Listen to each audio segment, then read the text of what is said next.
गुरु महाराज के संदेश आपको दे रहे थे और आपने बड़ी एकाग्रता से सुना। देखो, सबसे पहले ये समझने की चीज है कि सत्संग क्या चीज है। सत्संग का मतलब होता है जहां सत्य का बोध करा दिया जाए, सत्य का परिचय करा दिया जाए, उसे कहते हैं सत्संग। आप भागवत भी सुने होंगे, कथा भी सुने होंगे, कहीं शिव कथा, कहीं राम कथा, कहीं कृष्ण कथा, कहीं हनुमान कथा। सत्यनारायण की कथा आम होती रहती है, हम आप लोग करते रहते हैं। पंडित जी आते हैं, कथा सुना देते हैं। कथा में 5 अध्याय है। 5 अध्याय में तरह तरह की क्रियाएं बताते हैं कि ऐसा किया तो ऐसा हो गया, ऐसा किया तो ऐसा हो गया, ऐसा कर दिया तो ऐसा हो गया। भाई यही उसमें कथा में सुनाया जाता है। सिर्फ हमारा भाव है, हम अपने भाव की वजह से कि सत्यनारायण की कथा सुन रहे हैं। लेकिन सत्यनारायण कौन है और सत्यनारायण को पूजा कैसे जाता है, इसका ज्ञान हमारे पास नहीं है। तो पंडित जी ने सुना दिया और हमने सुन लिया, हवन हो गई, शंख बज गई 5 बार, तो पड़ोसी भी बोले 4 शंख बज गई है, चलो जल्दी प्रसाद लो, नहीं कहेंगे देखो पड़ोस में रह के नहीं आए। तो जब 5वीं पो करके बजी तो वो भी आ गए, तो हवन हो गई और प्रसाद ले लिया। ये एक तरह का आपस में भाईचारा का संबंध है। जैसा मिश्रा जी ने बड़े विधिवत रूप से आप लोगों को बताया, वो समझने की चीज है कि यहाँ आप बैठे हैं, ये कौन बैठता है। लेकिन हमारे सचिन जी उनके परिवार से इतना मेहनत किए, देखा जब मैं आया तो सब लगे हुए थे। यहाँ सफाई हुई, दरी बिछी हुई है, चादर बिछाया गया है, सब लोग आप बैठे हो, सुन रहे हो गुरु महाराज के। ये विश्वविख्यात परम संत बाबा जय गुरुदेव जी महाराज, जिन्होंने 60 वर्ष तक जो इन्होंने बताया, उनके लिखने लगे, बताने लगे, किताब की किताब बन जाएगी। बाबा जी ने ऐसे जमीन पर बैठ करके, हमारे आपके बीच में रह करके, उस मालिक को प्राप्त करने के बाद जब इनके गुरु ने आदेश दिया कि मेरी दौलत को बांट दो, तो पहले तो मना कर दिया। पहले बोले मेरे बस की बात नहीं, मैं नहीं बांटूंगा। तो उन्होंने कहा कि मैं शरीर में अब आ नहीं सकता, शब्द रूप में गुरु विराजमान होते हैं। देखिए, हमारे बहुत प्रेमी यहाँ हैं जो नामदानी है, सत्संगी है, यहाँ विराजमान है। गुरु महाराज मथुरा रहते थे या गुरु महाराज काफिला लेके चले जाते थे, हमारे कोई दुख तकलीफ पड़ती थी तो हम यहाँ से याद करते थे, तो गुरु महाराज की शरीर तो रहती नहीं थी। तो शब्द रूप में महात्मा हमेशा शब्द रूप में विराजमान रहते हैं, अंग संग रहते हैं। जैसे एक आदमी भगवान का भक्त था, तो जब चलता था तो भगवान उसके बगल बगल चलते थे। तो जमीन में पांव पड़ता था, 2 पैर उसके पड़ते थे और 2 पैर भगवान के ये चलते हुए पड़ते थे। धीरे धीरे उसकी ऐसी स्थिति हो गई कि उससे सबने नाता तोड़ लिया, गरीबी आ गई। जब गरीबी आ गई तो हकीकत में जब आपको कोई परेशानी हो जाए, धन दौलत की जगह कमी हो जाए, तो रिश्तेदार भी किनारा करते हैं, देखो आ रहा, कहीं कुछ मांगने न लगे। ये सच्चाई है। अब वो जब चले तो देखे कि जो है बगल में जो पैर चल रहा था तो पैर का निशानी नहीं है, इसका मतलब भगवान भी हमसे रूठ गए। उसने भगवान को याद किया, प्रार्थना किया कि प्रभु आप भी हमारा साथ छोड़ दिए। अरे बोले, मैं तेरे जैसे भक्त का साथ कैसे छोड़ सकता हूं? अरे पहले मैं तेरे साथ चलता था, लेकिन अब तू इस तरह की परिस्थिति में है, अब मैं तुझे अपनी गोद में लेके चलता हूं, पैर के निशान तो मेरे हैं, तेरे नहीं है। ये समझ लीजिए कि भगवान सदैव आपके साथ हैं। बस ये है कि आप ऐसा कर्म करें जिससे प्रकट हो जाए। अब इस तरह से जैसा मिश्रा जी ने बताया कि आपका जन्म किस परिवार में, कोई गरीब बन जाता है, कोई अमीर बन जाता है, ऐसे है। कोई भीख मांगता है, कोई बिजनेस करता है, कोई अफसर बन जाता है, कोई चपरासी बनता है। इसी तरह से तो होता है। उसमें क्या है, जो सुबह से लेकर शाम तक अब आप सोचते कोई देखता ही नहीं है। जब ये मनुष्य शरीर आपको दिया, इसमें जीवात्मा को प्रवेश कराया, तो साथ में एक वीडियो लगा दिए जैसे लगा हुआ है। अब आज नहीं, 20 साल बाद अगर आप इसको निकाल करके देखेंगे तो जैसी शकल सूरत यहां है उसी तरह से आपको देखने को मिलेगी। इसी तरह से वो वीडियो लगा हुआ, बोलता कुछ नहीं है। उस मालिक ने 3 लोग के जो कर्ता धर्ता हैं, उन्होंने इतनी पावर आपको दे दिया, इतना अधिकार दे दिया। आप अच्छा करिए, आप बुरा करिए, कोई आपको रोकेगा नहीं। लेकिन उन्होंने कहा, जैसे कृष्ण भगवान ने अर्जुन से कहा, अरे अर्जुन तुम कर्म करने का अधिकारी हो, फल तो मैं दूंगा। इसी तरह से आपका जो वीडियो है उसमें यही है कि आप अच्छा करिए बुरा करिए, लेकिन उन्होंने कहा जैसा करोगे वैसा फल मैं आपको दूंगा। अब आपके ऊपर निर्भर करता कि यह जन्म तुझे अनमोल मिला, अरे जो चाहे इससे कमा बाबा, कुछ दीन कमा कुछ दुनिया कमा, और कुछ हर के हेतु लगा बाबा। अब इसको कैसे मोड़ोगे, किस तरह से इसको आप करते हैं, अच्छा करते हैं बुरा करते हैं। जैसे एक कुम्हार चाक पे मिट्टी रखा और चिलम बनाने जा रहा, तो चिलम थोड़ी मिट्टी लगती है, तो थोड़ी मिट्टी रख करके तो पत्नी आ गई, कहने लगी क्या कर रहे हो? बोले चिलम बना रहा हूँ, आजकल चिलम का बड़ा रिवाज है तो चिलम बना रहा हूँ। अरे बोले गर्मी आ रही है, सुराही बनाओ, सुराही बनाओ, लोग पानी पिएंगे आशीर्वाद देंगे, ये चिलम क्या बनाना। उसके मन में बात बैठ गई, वो ले गया, मिट्टी थोड़ी थी अब तो ज्यादा बनानी, सुराही तो बड़ी बनती है तो ज्यादा मिट्टी रखनी थी, तो बना करके मिट्टी रखा, तो मिट्टी पूछती है भाई क्या हो गया, ये क्या हो गया आपको? अभी तो आज चिलम बना रहे थे, अब क्या हो गया? बोला मेरा विचार बदल गया। बोला क्या मतलब? बोला मेरा पहले चिलम बनाने का था विचार, लेकिन मेरा विचार बदल गया, अब मैं सुराही बनाने जा रहा हूं, लोग इसमें पानी पिएंगे। मिट्टी ने कहा अरे तेरे तो विचार बदल गए, मेरी तो जीवन ही बदल गया, मेरी जिंदगी बदल गई। अगर तू चिलम बनाता तो रोज लोग आग जला करके मुझे जलाते रहते, अब तू सुराही बना रहा है तो इसमें पानी डाल करके रोज ठंडा बना रहे। ऐसी बानी बोलिए मन का आपा खोए, औरन को शीतल करे आपो शीतल होए, ऐसा प्रेम। लेकिन कहाँ बर्दाश्त होता है। पहले डालडा खाते रहे, अब रिफाइंड खा रहे हैं, अब रिफाइंड खा रहे हैं तो रिफाइंड जैसी आवाज निकलने लगी, डालडा खा रहे हैं तो डालडा जैसी निकलने लगी। तो हमें अपने आप को देखना है, किसी दूसरे को देखने की जरूरत नहीं। हम क्या है, बुरा खोजन मैं चला बुरा मिला ना कोई, और जब दिल खो जाए अपना तो मुझसे बुरा न हम में बुराई है। जब हम में बुराई है तो दूसरा मुझे बुरा लगता है, अगर हमें अच्छाई है तो सब हमको अच्छे लगते हैं। भक्ति केवट की तरह, जब राम जी का वनवास हो गया, नदी पार करना था, बिना नाव की हो नहीं सकती।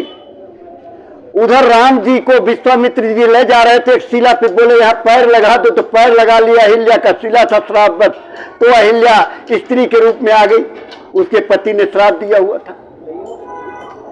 केवट को यह पता था कि राम के चरण में जो धूल है इतनी करामाती है कि उन्होंने लगा दिया, पत्थर से औरत बन गई, और कहीं मेरी नाव बैठ जाएंगे, और मेरी नाव अगर औरत बन गई थी यहाँ तो चार आदमी खिला नहीं पा रहे हैं। पाते भरी शहरी सकल सुत बारे बारे, ऐसे लिखा पद में कि अगर ये नाव स्त्री बन गई तो कहां से खिलाऊंगा, यही तो रोजी रोटी है। तो बोला पैर धोएंगे तभी बैठाएंगे। अब राम जी बड़े संकुचित, अब पैर धुलवाए, कहानी बड़ी लंबी है पुराणों की, ये भी कहीं बड़ी पुरानी बात थी। वो पैर छूना चाहता था लेकिन उन्होंने छुआया नहीं था प्रभु ने, वो समय आ गया था, केवट वही था। बोला पार धुलाओगे तो बैठाऊंगा, नहीं बैठाऊंगा नहीं।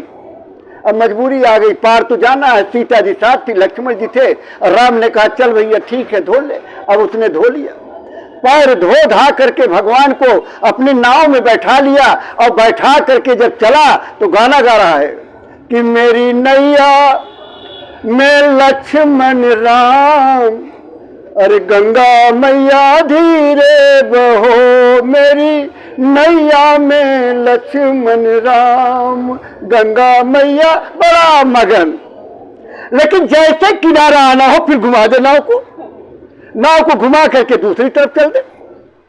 अब 3 चक्कर लगा तो राम ने कहा अरे क्या कर रहे हो भाई, मेरा तो सर चकराने लगा, तुम बार बार कम से कम किनारे लगा दो तो मैं उतर जाऊं। तो केवट ने कहा अरे प्रभु आपके तो 3 ही चक्कर में चक्कर आ गया, और हमें 84 लाख में चक्कर कटवाते रहते हो, तब नहीं याद आता। तो ऐ प्रेमी भाई बहनों, ऐसी भक्ति होनी चाहिए। कि केवट ने सब कुछ मनवा लिया भगवान से, और मनवा करके जब उतरा पार उतरे तो कहने लगे, उतराई देने की बात आई तो कहा हमारा तुम्हारा रिश्ता है भाई भाई का, और एक पैसा न लूंगा उतराई का, एक पैसा न लूंगा उतराई का, हमारा तुम्हारा रिश्ता है भाई भाई का। आज मैंने तुम्हें पार उतार दिया है, जिस दिन मैं तुम्हारे घाट पर आऊंगा तुम मुझे भी उतार देना। बाबा जय गुरुदेव जी महाराज 60 वर्ष तक ये परिश्रम किया, पूरे भारत वर्ष में 60 वर्ष तक यही समझा कि ये किराए का मकान है, ये हमें आपको छोड़ना पड़ेगा। किसी ने रगड़ाया तक, वो 100, 104, 5, 10 तक चले गए लोग, लेकिन ये शरीर छोड़ना ही है, ये आपका नहीं है, ये किराए का मकान है, और इस किराए के मकान को आपको छोड़ करके जाना पड़ेगा। लेकिन ये मनुष्य शरीर मिली क्यों? 84 लाख जोनियां, कीड़े मकोड़े, पशु पक्षी, नदी नाले, पहाड़, पेड़, तरह तरह में हमारी जीवात्मा भटक रही। जैसा बताया कि बालू के कण के कई लाख गुना छोटा है, यानी चींटी के अंदर भी आपकी जीवात्मा, और हमारे आपके अंदर भी, और हाथी के अंदर भी कितनी छोटी है, और कितनी तकलीफ, कितनी पीड़ा पा रही है। ये जीवात्मा को तकलीफ होती है, दर्द जीवात्मा को होता है। ये शरीर तो आपकी चल रही है, जीवात्मा निकल जाएगी तो शरीर को काट दो, दर्द होगी क्या? जरा बोलिएगा, बहनें बोलेंगी, क्या दर्द होगा? किसी मुर्दा को काटो दर्द होगा? बोल दीजिए, हम भी खुश हो जाते हैं। होगा? नहीं होगा। क्यों? दर्द किसको होता है? जीवात्मा को होता है। जन्म जन्म मुन जतन कराही, और अंत राम कही आवत नहीं। ऐसे ऐसे महात्मा कंदराओं बैठे हुए हैं, जैसे हमारे 4 दोस्त बाबा बनने निकल गए, साधु बनने। पावर बता रहा हूं महात्मा की, ऐसे पावरफुल महात्मा होते हुए भी लेकिन उनका मुक्ति मोक्ष नहीं मिलता। इस जीवात्मा का जन्म मरण नहीं मिल सकता। वो तो शब्द भेदी महात्मा मिलेंगे तभी होगा। जैसा बताया कि आज इनके उत्तराधिकारी पूज्य पंकज जी महाराज, जो काफिला लेकर के 82 दिन का अभी आपके छत्तीसगढ़, उड़ीसा, झारखंड, पश्चिम बंगाल और फिर बिहार होते हुए, लेकिन अभी कुछ इलेक्शन का चक्कर चल रहा है, हो सकता है कि आचार संहिता लागू हो जाए तो बाद के कार्यक्रम रद्द किए जा सकते। वो चारों निकल गए, पहाड़ी इलाका था, पहाड़ में जाते जाते वो भटक गए। एक दोस्त जो है वो भटक गया बेचारे, तो घबरा गया अकेले पहाड़ों में, जंगलों में। अब भटक गया, लगा ढूंढते ढूंढते ढूंढते ढूंढते, तब बेचारे के जगह कुछ नजर आया तो गया, वहां अंधेरा होने लगा तो देखा एक महात्मा जी बैठे हैं। तो महात्मा जी से प्रणाम किया। महात्मा जी बोले, बच्चा तुम कहाँ? कहने लगे, अरे हम 4 दोस्त थे, बाबा बनने निकले थे, लेकिन हमारे 3 दोस्त बिछड़ गए, मैं अकेला रह गया। तो बोले, बाबा बनोगे? बोले, नहीं नहीं बाबा वो नहीं बनना है। बोले, फिर? बोले, मुझे मेरे घर पहुंचा दो। अब घर याद आने लगा। बोले, भूख लगी है? बोले, भूख तो बहुत लगी है, दिन भर बेचारा भागता रहा, भूख लगी। बोले, ये घास उखाड़ के खा लो। घास उखाड़ा, खाया, ऐसा स्वाद, इतना अच्छा व्यंजन, यहाँ हलवा पूरी ये सब बेकार। बोले, अब सोने के लिए घास उखाड़ो, बिछा लो, इसे सो जाओ। तो घास उखाड़ा, बिछाया और सो गया। बड़ी अच्छी नींद आई, डर लग, गद्दा फेल, इतना मुलायम। सवेरे उठा, बाबा ने कहा कि हाँ बच्चा अब बाबा बनोगे? अरे बोले, नहीं नहीं बाबा नहीं बने, हमारे घर पहुंचा दो किसी तरह से, हमको पहुंचे। बोले, देख लो बाद में पछताना पड़े। बोले, नहीं नहीं अब हमको तो घर ही पहुंचा दीजिए। बोले, अच्छा बैठ जाओ, जब तक कोई आवाज न आए तब तक आंख मत खोलना, आंख बंद करके बैठ जाना। और जब आंख बंद करके बैठे और उन्होंने जो है अपना किया, उनका अपनी पावर का इस्तेमाल किया, तो कहने लगे, आवाज आई, घंटी बजने लगी, घंटी उनकी शंख बजने लगा। तो उन्होंने आंख खोला तो कहा, हरि की पौड़ी हरिद्वार। जब हरि की पौड़ी हरिद्वार पर पहुंच गए, उन्होंने देखा, अरे हरिद्वार, तब तो बेचारे विवेक खुला और कहने लगे, कहाँ बाबा मिलेंगे, कहाँ का बरसा जब कृषि सुखान। बाबा जी ने कहा कि बच्चा ये शरीर आपकी चली जाएगी तो जमराज की अदालत में जब खड़े किए जाओगे तो एक रात के सपने के बराबर आपका 80 बरस, 50 बरस, 60 बरस एक सपने के बराबर होगा। और उस समय पछतावा इतना रहेगा कि हम तो कुछ कर ही नहीं। इसलिए बाबा जी ने कहा कि बच्चा ये किराए का मकान है, इसमें रह करके परमात्मा मिलता है, वो खुदा मिलता है, वो गॉड मिलता है, लेकिन उसका तरीका तरीका होना चाहिए, बिना तरीका का नहीं होगा। ये सीढ़ी बनी हुई है, सीढ़ी पे क्या करते हैं बताएं? सीढ़ी क्या करते हैं? सीढ़ी क्या करते हो? क्या करते हैं? क्यों? ये सीढ़ी ऊपर जाने का रास्ता है।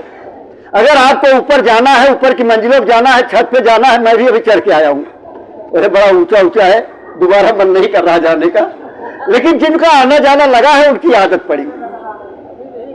ये तरीका, सीढ़ी बनी हुई है तो आप ऊपर चले गए, अगर सीढ़ी नहीं हो तो आप ऊपर नहीं जा सकते। इसी तरह से बाबा जय गुरुदेव जी महाराज ने कहा कि अगर परमात्मा को पाना है तो उसका एक तरीका है।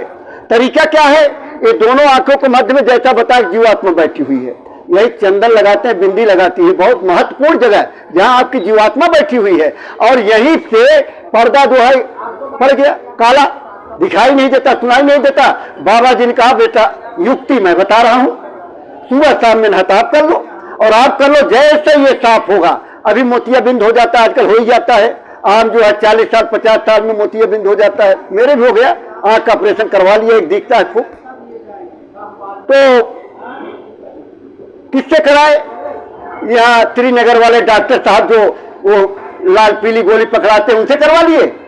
नहीं, बढ़िया डॉक्टर होना चाहिए। ऑल इंडिया मेडिकल जाओगे, गुरु नानक देव जी आओगे, या आज बड़े बड़े अस्पताल बन गए हैं प्राइवेट, बड़े अच्छे बढ़िया डॉक्टर होना चाहिए। क्यों भैया? आंख का मामला अंधे हो जाएंगे। आप आंख के मोतियाबिंद के ऑपरेशन के लिए बढ़िया डॉक्टर ढूंढ रहे हो, और जीवात्मा की आंख में मोतियाबिंद हो गया उसका डॉक्टर ही नहीं ढूंढ रहे हो। तो ऐसा निपुण डॉक्टर जो जीवात्मा के आंख का मोतियाबिंद का ऑपरेशन कर दे और सफाई कर दे, तो यहीं से बैठ करके स्वर्ग देखो, बैकुंठ देखो, ब्रह्मलोक देखो, विष्णुलोक देखो, तमाम यहीं बैठे बैठे, और अपना धाम देखो। सबसे बड़ी लालसा हम लोग क्या होती है? स्वर्ग मिल जाए। अच्छा एक बात बताओ, इसमें कितने लोग चाहते हो कि मेरा स्वर्ग हो जाए? नरक कोई चाहता है? स्वर्ग कितने लोग चाहते हो कि मुझे स्वर्ग मिल जाए? अरे उठाओ, कितने लोग स्वर्ग चाहते हो? मेरा कहना नहीं, अपने आप सोचो, सब चाहते हैं कि मुझे स्वर्ग मिल जाए। लेकिन बाबा जय गुरुदेव जी महाराज ने कहा कि बच्चा स्वर्ग लेके करोगे क्या? स्वर्ग क्या है और बैकुंठ क्या है? एक मोटा सा उदाहरण मैं बता रहा हूं। आप कमरे में रहते हो, आम जिंदगी है, पंखा चल रहा है, आम जीवन, तकरीबन पंखा लगा ही होता है। लेकिन पैसा हो गया, गर्मी आ गई तो कूलर लगा लेते हैं, कूलर लगा लिए तो थोड़ा सा ठंडा हो जाता है।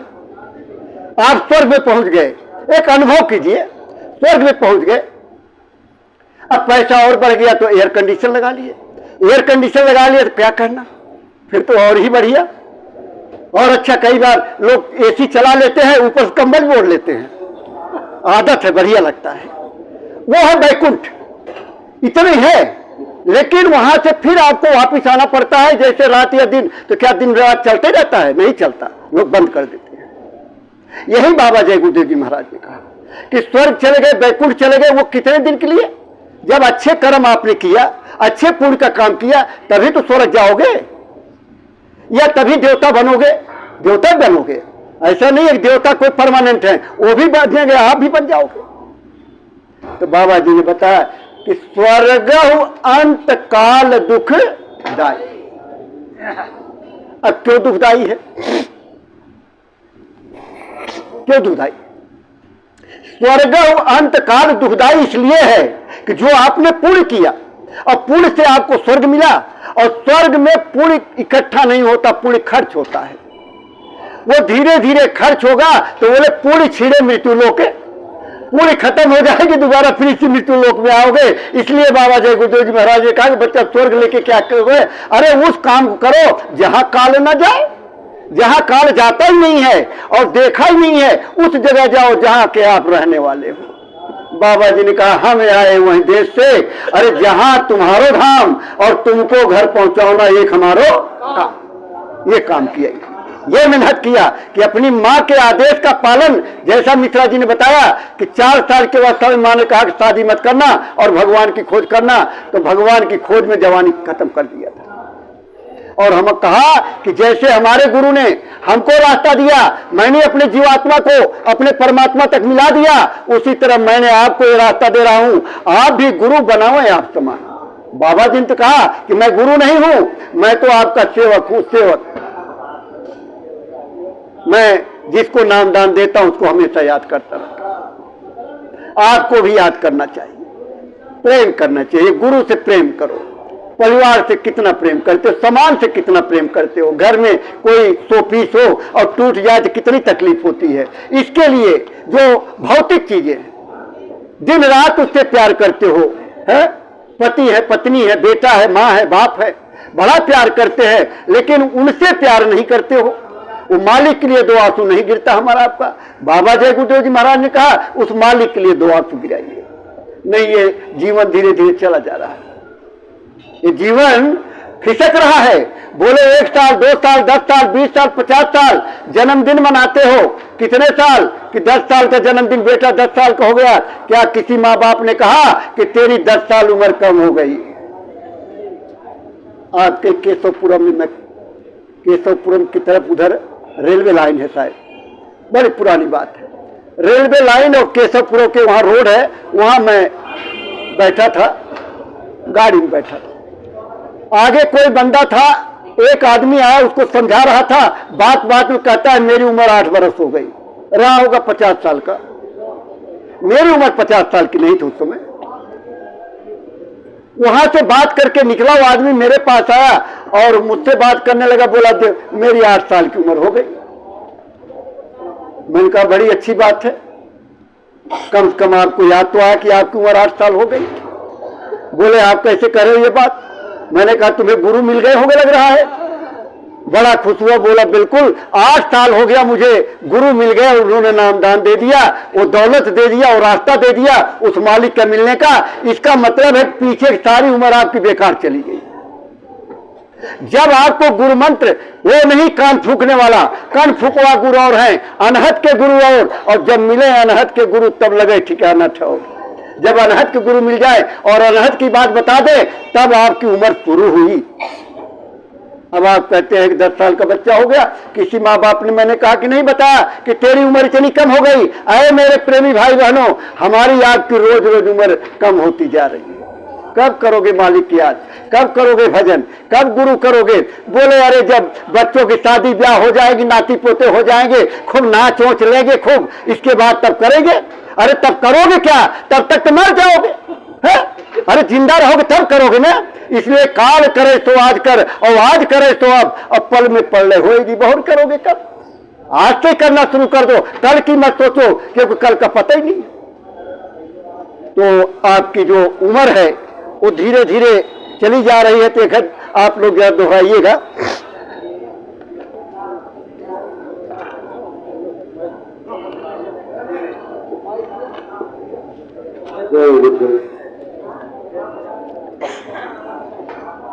उम्र जाने के बारे में है, इसको सब लोग दोहराना।